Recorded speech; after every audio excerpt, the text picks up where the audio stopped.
বাংলাদেশ আওয়ামী লীগের একাংশের যারা নেতাকর্মীরা আছেন তারা অনেকে এখনও এটা বিশ্বাস করতে চাচ্ছেন যে খুব শীঘ্রই ভারত থেকে শেখ হাসিনা বাংলাদেশে আসবেন আর একটা কি বলা হয় যে একটা তেলেসমতি টাইপের ঘটনা ঘটবে।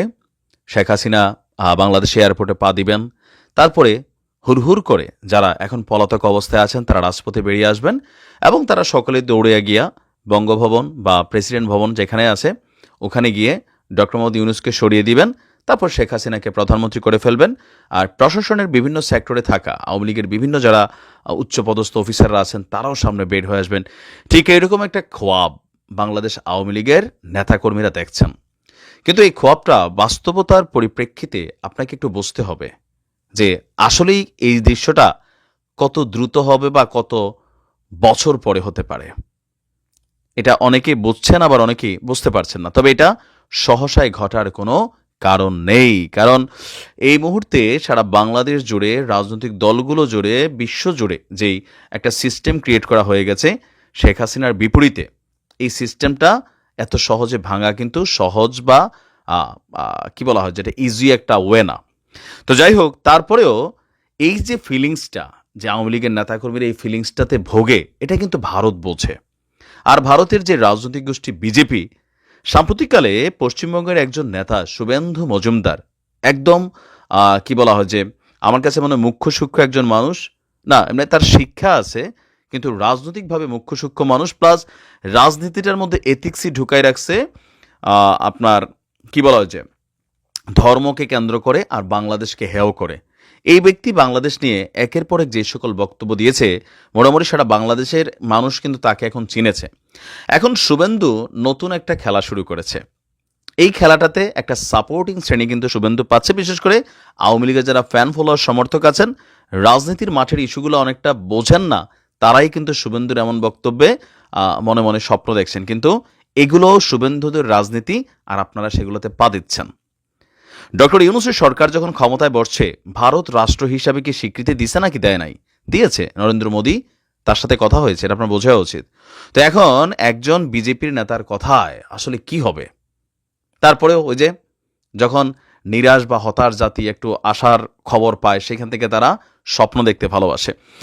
আপনার শুভেন্দু অধিকারী হঠাৎ করে এক বক্তব্য দিছে, তার এই বক্তব্যে পুরা বাংলাদেশ ভাইরাল, প্লাস আওয়ামী লীগের নেতাকর্মীরা উজ্জীবিত হয়েছে। কি তার বক্তব্য হচ্ছে যে আপনার তিনি বলছেন যে প্রধানমন্ত্রী হিসেবেই বাংলাদেশে ফিরবে শেখ হাসিনা। গতকালকে এক বিক্ষোভ সমাবেশ থেকে তার এই বক্তব্যটা তিনি সামনে এনেছেন। শুভেন্দু অধিকারী সমালোচনা করেছেন বাংলাদেশের অন্তর্বর্তী সরকারের, বলছে যে শেখ হাসিনাই বৈধ প্রধানমন্ত্রী, বাকিরা অবৈধ। এখন এই বৈধ অবৈধের খেলা হচ্ছে সংবিধান ইস্যুটা আপনার এখানে বারবার বলা হচ্ছে। তো তিনি বলছেন যে অচিরে শেখ হাসিনা প্রধানমন্ত্রী হিসাবে বাংলাদেশে ফিরবেন, ঢাকা বিমানবন্দর থেকে তাকে সেলুট করে নিয়ে যেতে হবে। এখন এটা কি ভারত মানে নির্দেশনা দিচ্ছে নাকি তারা ভবিষ্যৎ দেখছে? আমার ধারণা সে ভবিষ্যৎ দেখছে। বলছে যে বাংলাদেশে চূড়ান্ত নৈরাজ্যের পরিস্থিতি চলছে, বেছে বেছে হিন্দুদের উপরে হামলা করা হচ্ছে। আচ্ছা, এই কাজগুলা কোথায় ঘটছে?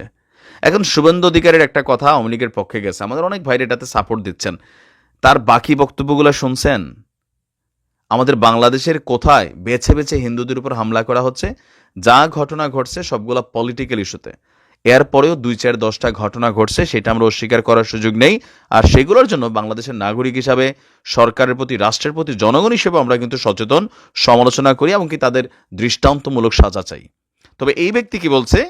হিন্দুদের মন্দির, দোকান, ঘর বাড়ি এগুলো নাকি বাইসা বাইসা একটা গোষ্ঠী ভেঙে দিচ্ছে। এদের থামানো তো দূরের কথা, মদত দিচ্ছে ডক্টর ইউনূস সরকার। অথচ বাংলাদেশ ভারতের উপরে নির্ভরশীল। কিভাবে নির্ভরশীল? মানে এখন পর্যন্ত ভারত অনেক কিছু বোঝেই না। প্রতিবেশী রাষ্ট্র হিসেবে একে অন্যের উপর আমরা নির্ভরশীল, সেটা হতে পারে, কিন্তু ভারত আলু না দিলে, পেঁয়াজ না দিলে বাঙালি না খাইয়া মরবে?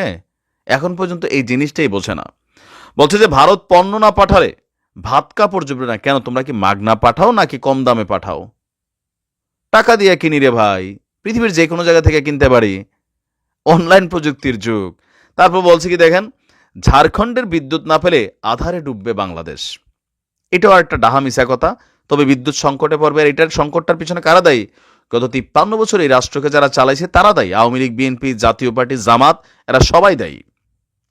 কিভাবে শায়েস্তা করতে হয় আমরা জানি, তো তুই আয়।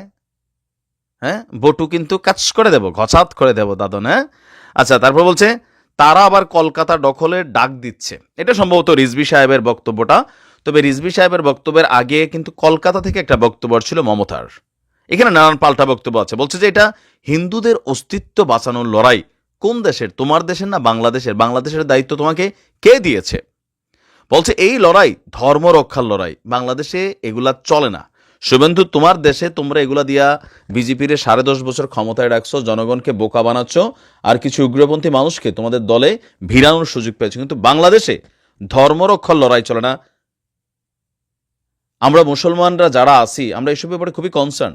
আমাদের মধ্যে একটা গোষ্ঠীর কিছু অংশ মানুষ আছে ধর্ম নিয়ে রাজনীতি করে একটা পেচকি লাগাইতে চায়, বাট বাংলাদেশের মনে হয় জনগণ এগুলারে পাত্তা দেয় না, এগুলারে মানুষ চিনে। আমরা পারস্পরিক ভালোবাসার মধ্যে আছি। আমি আবারও বলি, বিজেপির এই লোক কখনো হিন্দুদের পক্ষে কথা বলে, কখনো আওয়ামী লীগের পক্ষে কথা বলে, একটা সমর্থন বাংলাদেশের মধ্যে সে তৈরি করার চেষ্টা করে। সে জানে এই মুহূর্তে একটা রাজনৈতিক কর্মী হিসাবে আওয়ামী লীগের নেতাকর্মীরা কি শুনতে চায়। তবে এদের কথাবার্তার পেছনে মূল ফোকাসে বাংলাদেশকে হেয় করা হয়।